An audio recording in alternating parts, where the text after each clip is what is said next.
Hey guys, welcome back to Encouraging Teens in the Music Scene. My name is Joy.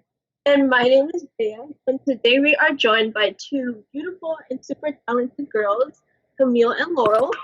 So, To start this episode out, we are going to get a little background information from the two of you guys, like how you got into the industry, what instruments you play, and stuff like that. So, Laurel, do you want to start? Sure. I play tenor saxophone and alto saxophone, which are basically the same thing. And I got into the music industry, I guess, in 6th grade when my band director forced me to play saxophone. He was like, "You have to play saxophone if you want to be in jazz band." I was like, "Oh, okay."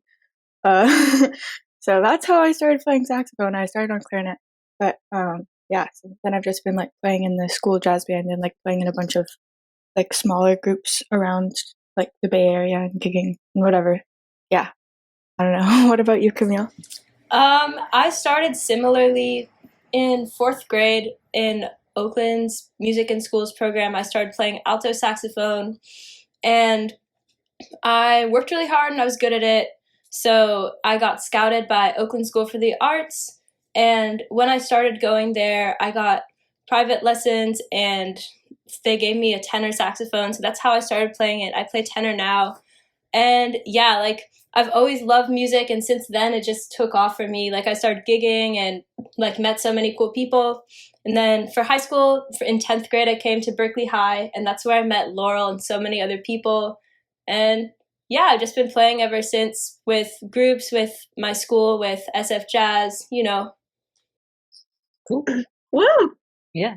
Well, the topic for this episode is about injuries and dealing with injuries in the music scene. So maybe to get us started, you guys could both talk a little bit about your experience. Okay. Well, it's easy to feel like you're invincible from injuries, you know, like when you're playing a lot and just you think that nothing can go wrong. But both Laurel and I got injured in the past couple of years.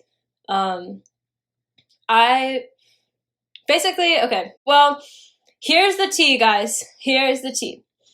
I was at Oakland School for the Arts for 4 years, and that school was structured so like the curriculum was easy and it was geared towards kids who were spending like 3, 4, 5 hours on their craft, their art.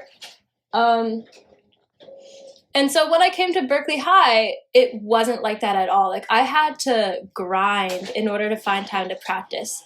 And I didn't know any better, so that meant getting up really early in the morning at the crack of dawn, going to school, practicing at lunch, you know, like I was cutting out a lot of really essential things for myself. Like I wasn't eating enough, I wasn't sleeping enough, and just practicing like 5 or 6 hours every single day.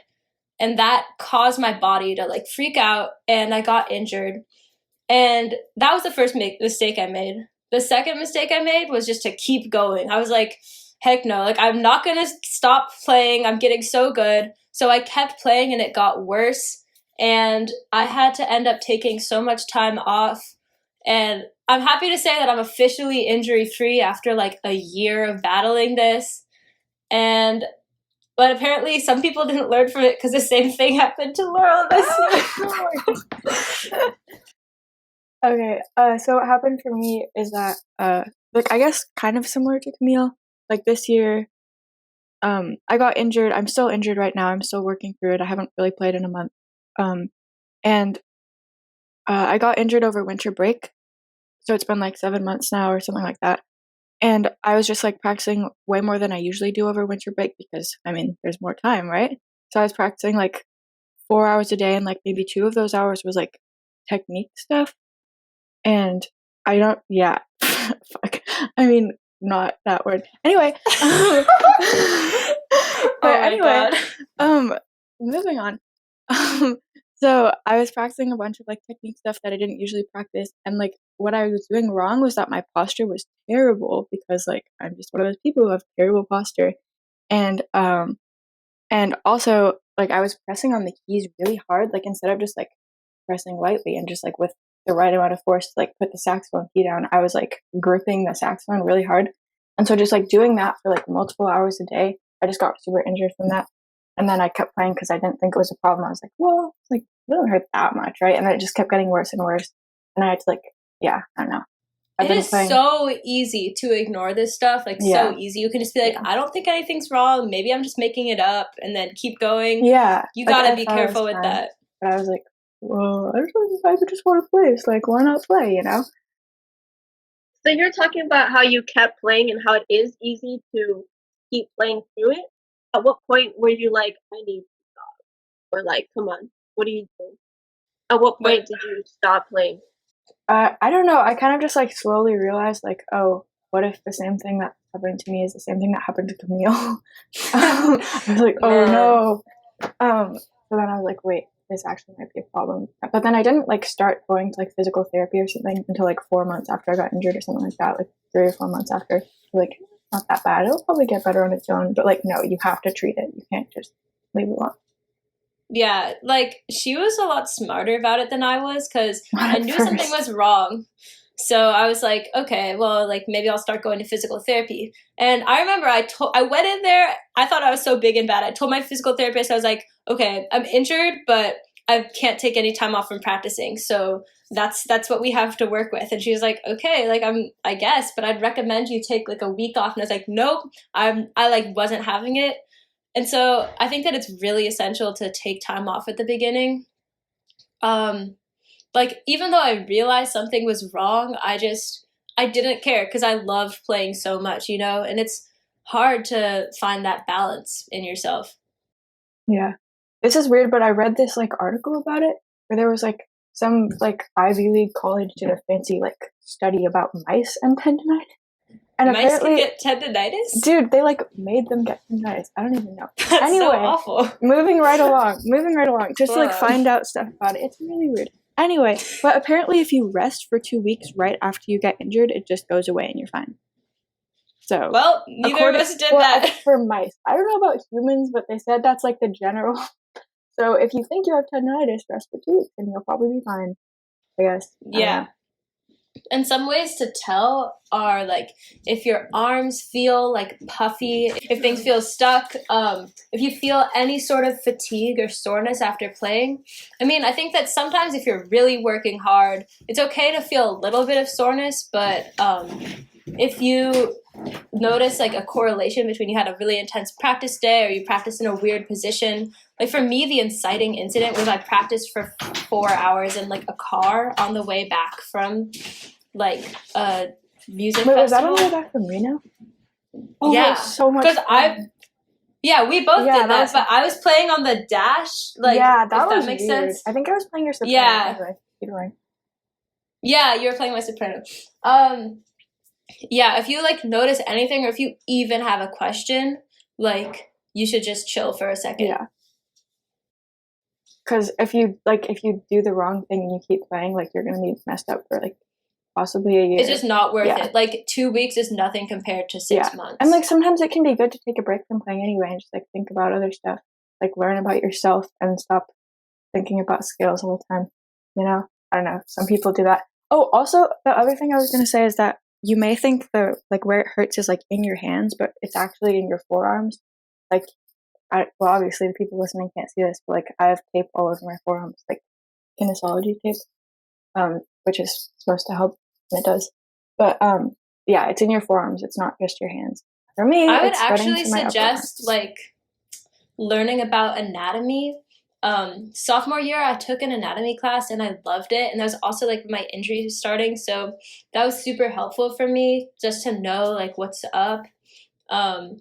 There are books, there are charts that you can look at, like tons of resources available just to, like, I feel like everyone should know about their body anyways, but especially for this issue. Can you talk a little bit on like what physical therapy entailed or like going into physical therapy? Because I know for a few musicians that I've talked to, it's kind of like, in a way, they look at it as like admitting defeat or something like that, which isn't a smart way to think about it. But yeah, you're admitting defeat if you don't go because you're gonna like get way more hurt. Yeah, then you're in denial. Yeah, that's such a trip. Laurel, you could take this one. Well, oh my god, I've been to so many like weird hand appointments in the past couple months. It's ridiculous. But I've been to like a chiropractor, physical therapy, I forget the other ones, but I'm sure there are some other ones. Acupuncture? Oh yeah, acupuncture. And then and they do like, okay, so in physical therapy they have like a lot of different methods of treatment. They have like this weird thing where they put like basically run an electrical current through your arm. So, and also the main thing about physical therapy is that like each treatment, like some people really respond well to some treatments and some people don't respond to them at all. And you may even respond badly, but probably not. I don't know. But just like some things work for some people and other things work for other people, just like always. So they have like the electrical current running through your arm. They have the ultrasound thing. They have a lot of massage is usually good, and like deep massage, like light massage is not going to do anything. It has to be, and it's going to hurt. Like massage always hurts, but like it's the only thing that's going to help you, basically. So, and then at the chiropractor, it was basically just a lot of deep massage, and then that's basically it. And then acupuncture is just they stick needles in you, and if they stick needles in your legs, that's actually good because apparently that's connected. So legs are connected to your arms. Crazy, huh? Yeah. Those acupressure points, it's interesting. And like the reason why acupuncture is helpful is because if you get an injury like tendonitis or carpal tunnel, those are really deep in your arm. Like, so those tendons aren't getting circulation that they need. And so acupuncture is a way to increase blood flow and circulation and like really get in there. Because like for me, I already have bad circulation to begin with. I actually have this thing called Raynaud's disease, which Raynaud's, I don't really know how to pronounce it. Like at some points my hands will turn like blue. And so I know it's like really scary. But because of that, like it's really vital that I get the circulation down there because it's definitely not going to do it on its own. Yeah. It's like exercising is like really important. Go on runs if you can. Dude, I was literally running and then I got shin splints, which is like kind of like leg tendonitis in a way. So it's like, wow. Whatever. I thought I was having a bad time. That's crazy. I can't even exercise to like heal myself. Whatever. It's okay. Stretching is important. Yes. But you can't overstretch because that'll just you have to stretch like lighter than you think you should be stretching. I think like everyone's different, you know, like I think another thing that makes a big difference is what you're eating or what you're not eating. Like first of all, you have to eat. Like it's that I shouldn't be having to say that, but like it's really important to fuel your body with food. And like not eating a ton of carbs or sugar or drinking alcohol. Like I feel like alcohol is the biggest inflammant out of all of those, you know, like if you just like, I mean, I'm not saying I do that, but like, I don't know. If you like have one drink, then the next day it could be totally jacked up. Yeah. Well, I think, Laurel, you said you haven't started playing yet or haven't gotten back to playing yet? For the last couple of months, it's mostly been like, maybe for like the past 4 months, it's been like, oh, I'll play maybe like 5 minutes once every 2 weeks, something like that. But then I started like nannying this 3-year-old and I have to like pick a bunch of stuff up. So that's kind of inflaming it. So I don't want to like inflame it more by playing, you know? Mm-hmm. Yeah, you just have to like pay attention to like what stuff makes it hurt and then just like not do that. Well, can you talk on a little bit of how you decided, like, when it was time for you to start playing again, or how you decided how much you should be playing once you did start playing again? You definitely have to take it slow at first. Like, if you're injured and you're going back to playing, you can't just be like, oh, well, I haven't played for 2 weeks, so now I'm just going to play for like 5 hours. Love to do, but you have to start with like 5 minutes and then go up like every week. I think, Camille, you did this, right? Like go up 5 minutes a week. Mm-hmm. So it's like 5 minutes 1 week and then the next week. Yeah, it was, at first I wanted to do 5 minutes every day, but that was way too fast. But yeah, I mean, just take it really slow and you might have to take breaks. Like you have to be watching what you do so carefully. Mm-hmm. And along the way, you know, you kind of develop other ways to practice your instrument without having to play. Yeah. Yeah, oh, go ahead. Oh, I was just saying, like, you have to stay relaxed. That was my main problem, is that, like, I was all tensed up. And posture, oh my gosh, you have to have good posture. It's so annoying. I hate having good posture, but you have to do it. Yeah, I would say on focusing more on other things you can do besides physically practicing, listening to music, just listening. And fully like listening to different parts of music or what's going on. That's another form of practicing that is also like effective and helpful. Because I'm also injured, but I wasn't injured due to music like it happened before, but it affected my playing because it was in my hands and my feet, and it still affects my playing. But at first, the first couple of months, I was like, no, I want to keep playing. So I was like, no, I don't want to stop playing. I'm gonna keep drumming. I had like a boot, and I was like still trying to make it work. That's crazy. Oh my gosh. Yeah, but then you end up like burning yourself out and hitting a wall, which also isn't good at all. So I had to stop playing, and what helped a lot in that time was just listening, and also like taking frequent breaks. Because I know once I start playing, I can just like play forever and go off, but you have to stop yourself and pace yourself, especially when you start feeling pain or more pain than usual. Right, that's so important. So what are some things you guys did instead of physically playing?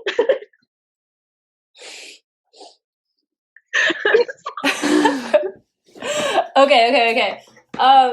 Something that I did, like you said, is just listening. And sometimes when I was like really in my feelings and really missing playing, I would visualize myself playing and think about what I would play. And I know Laurel did this a bit more than me, but like sometimes just singing and like singing what you would play, that's so helpful. I do that all the time and it annoys everybody. So something else you could do is like transcribe without like playing, just like it, like to work on your ear kind of. I don't know, I do that sometimes. Yeah. And then also I've just been like learning more about music history. Right, that's so important. Like you can't play this music without knowing what happened. So there's a lot of music history books from all types of genres. So many books. Oh my gosh, yeah. And like documentaries and like yes, documentaries too. And just like those videos on YouTube, like bootlegs. Yeah. I've learned so much from YouTube bootlegs. I'm gonna be real. Me too. I'll just like talk about treatments, I guess. Okay. So yeah, like hot and cold are always like a really good thing to do. You can like, and people respond differently to them. Like I respond really well to cold, so like my hands stop being all inflamed and stuff. Like heat basically relaxes the muscle, and cold makes it less inflamed, but also tightens it. So you have to just like work with that and like see where you want to go with that. And then CBD cream is amazing. Oh my goodness. My God. Oh my gosh. You cannot get like weak strength though. You have to get it like really strong because otherwise it doesn't work. Yeah.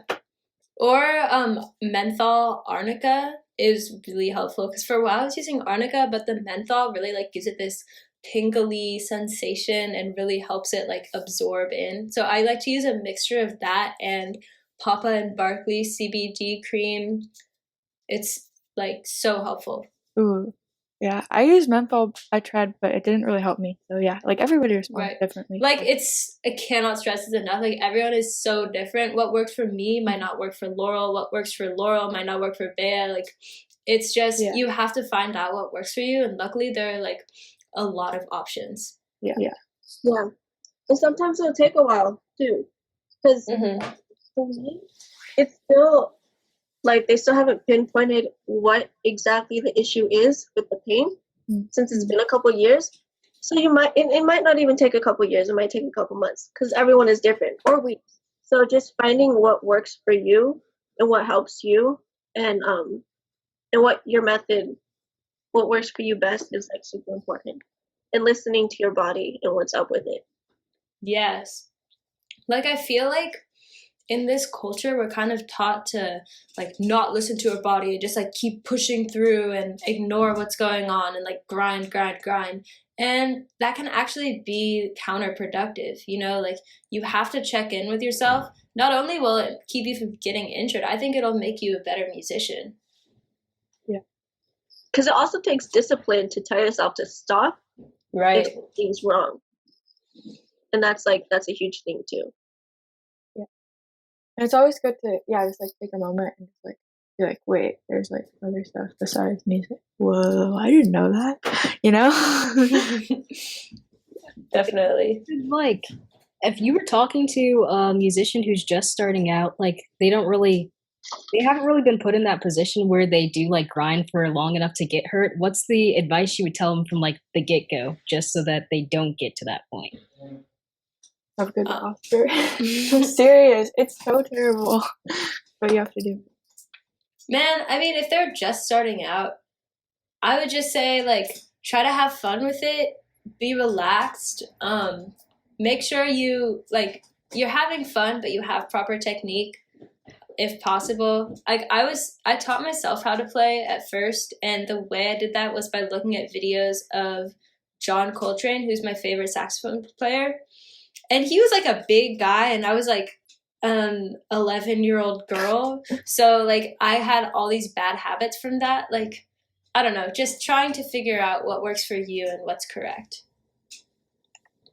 Well, one piece of advice I have for string players is if something's really hard for you to play and it's like hurting you, there's probably another way to play it that you haven't thought of. So try true. Fingerings, and that might like fix all of your problems. Don't just keep pushing yourself. Maybe you guys could talk on like a little bit more about discipline and the discipline needed to stop yourself when it comes to that time. Just like if you could go back and talk to past yourself or somebody who's coming up on that moment, what advice would you have for them about the discipline it takes? Man, I've thought about this one so much. I'd probably like yell at myself. Like, it's so easy to think that because you're playing a lot, you're disciplined. You're like, I'm so disciplined. I'm practicing for this colossal amount of time. But really, like, you need so much more discipline to know when enough is enough, you know? And honestly, the advice that I just give to myself is it's going to end up being more time in the long run if you don't take a break now, you know? And if you have to cut off your practice early one day, like it feels like you could have been doing more, but really it'll be saving you in the future. Yep. I second that. Yep. Oh, I know what I was going to say. Is that like you don't really hear about injuries being like a big part of music, but like so many people I know and Camille knows, and probably Bea and you joined that, like everybody knows somebody who's been injured. Like I can probably count like 8 people I know who've been injured. Man, like, it's so easy to get injured from music. And also, I feel like women are disproportionately injured because if, like I said, like our role models and the people that have stereotypically been like playing music, like it's men. Like we're not the same. We don't have the same bodies. We don't play the instruments like technically the same. So I feel like it's really important to, one, have more inclusion and have more role models that look like us and are built like us. And 2, just like be freaking careful, you know? Yeah. Wait, Camille, didn't you like weren't you like holding up your saxophone? Yeah, no, because yeah, tell about that. I wish I had my saxophone with me right now. He plays like this, like a zombie with his arms out like that. And for a while, like I've been working out, finally I could lift weights and stuff, but for a while my bicep looked like this. My forearm was this big and swole from playing, and then my bicep was like this tiny little thing. Like I didn't have the strength for that. I know, that like must have looked really weird now that I'm thinking about it. But yeah, going back to, we don't have a lot of people to actually look up to because it's mainly males that you see in the category. It's like all these great players that we look up to. And yeah, we don't have the same bodies as them, so we do need more representation. Right, and we need to be the ones to change that. Like, we're the future. It's really true. Mm-hmm. And it's a thing we need to talk about a lot more. Because at the same time, you don't hear a lot about injuries being a musician, and I feel like that's a thing a lot of people go through. Because you're practicing a lot, and you're using the same muscles a lot in whatever instrument you're doing. Even vocalists, too. Like they need to take care of this right here, right? All of that. So I feel like that's definitely a conversation that we need to have more as musicians. Joy, sorry. Question I was going to ask earlier. You guys both touched on how like when you couldn't play, you had to turn to some other things to keep you occupied. Could you talk a little bit about what else you did? Because there are other things besides music, even though music. But what else did you guys do? So before I started playing music, I kind of just thought of myself as a creative. Like, I love to sing, I love to dance, I love to make art, I love to write, and I was really good at all those things. And they all kind of faded from my life when I started playing music. Like, I think the turning point for me was at OSA when I could only be pursuing my discipline. Like, I didn't get to have an art class or like anything else special. I was just doing music, music, music. And when I finally had some more time, I got back to my art. I got back to my writing. I focused really hard on school, which I guess I had been neglecting a bit because I was practicing so much. Yeah. Man, like, I remember I had like a C in one class and then it went to like an A plus. Like, thinking about who you are as a person, not just a musician, and thinking about the things that you like to do. Like, maybe you're so inclined towards music because you like being creative, or maybe you like, I don't know what else to say. Like, all the things that popped into my head were just like various forms of being creative, but just like something else that can kind of hold that space that music has in your heart.